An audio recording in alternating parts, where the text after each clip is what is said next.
I believe that science diplomacy is one of the great routes we have to creating connections between nations, to making communities draw together through knowledge and understanding and shared experience. Science diplomacy is a way of getting people who have the knowledge and the expertise to spread their knowledge, to learn from others, by through engaging with experts, through engaging with their peers who have similar technical outlooks, but potentially very different cultural backgrounds, very different life experiences.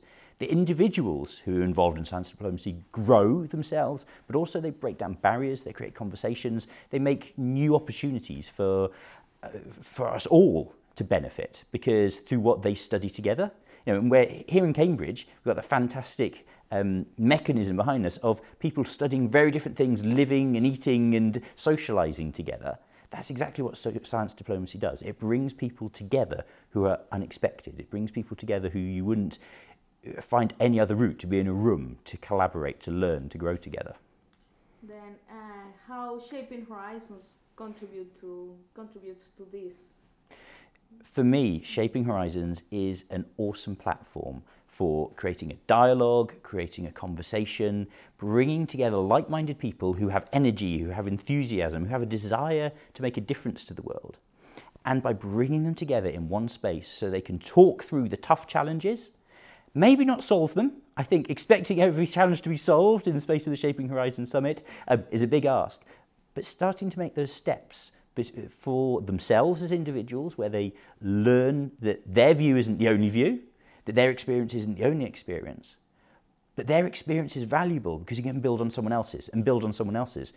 So we find a route towards getting an answer towards these sticky challenges that we face. Do you see any difference from of Shaping Horizons from other programs or similar programs? One of the things that I think is unique about Shaping Horizons is it's not just about knowledge.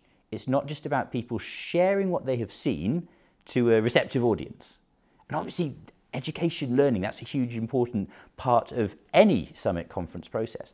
But here it goes beyond that. You have expert speakers on the stage, but then that always opens into conversations, opens into the World Cafes, it opens into one-on-ones with the speakers. It's not just a case of coming, broadcasting, and then stepping away. It grows, it develops, it becomes a dialogue. And I don't think there's many similar events that do that. But also, there's the action side of the summit. All the participants here are involved in action projects. They're all trying to make a practical difference, coming up with plans, coming up with proposals. And at the end of the week, we're going to see them pitch these. And I'm really excited to see what they come up with, because this is going to be, for this week, it's going to be a hothouse of new ideas and new innovations, and people bringing forward their best selves and their best understanding of how they can step forward into the future. Do you see challenges in this process? I think the challenge is, both for Shaping Horizons and for the participants, is maintaining the momentum. Once everyone flies home, they're energized, they're excited, Monday morning, life comes back to normal.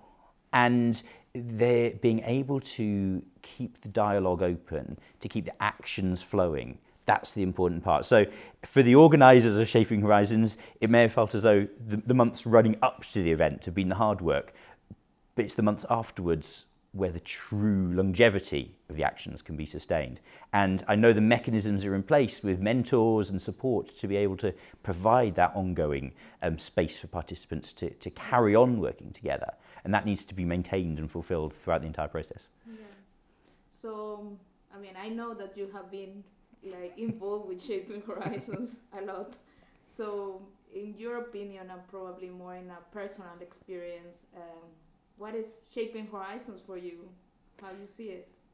For me, I think Shaping Horizons is the future. Bringing together with a structured framework around them, bringing together people who are excited about change, who are able to do something about it because of their technical knowledge and their technical experience. That's where we need to work. We need to work more as a global community on cross-border collaboration. We need to be working to have open minds, to engage with each other and understand what everyone else brings in and not simply focus on we want to push out. And I think that this gives us an opportunity to create a structure, a framework, a platform where these conversations can be ongoing. I'm really excited to see what Shaping Horizons can do in the future, because I think that there is so much more to come, because this first year is simply the start of a conversation. It's the start of a discussion, and now we've got 150 bright minds spreading out into the world, having been part of this process.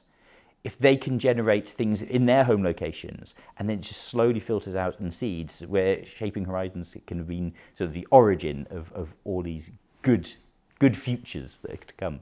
Yeah. Last thing, any advice for the young leaders in the week ahead? Oh, advice for the young leaders. I think that probably the big thing is accept the fact that you're a leader.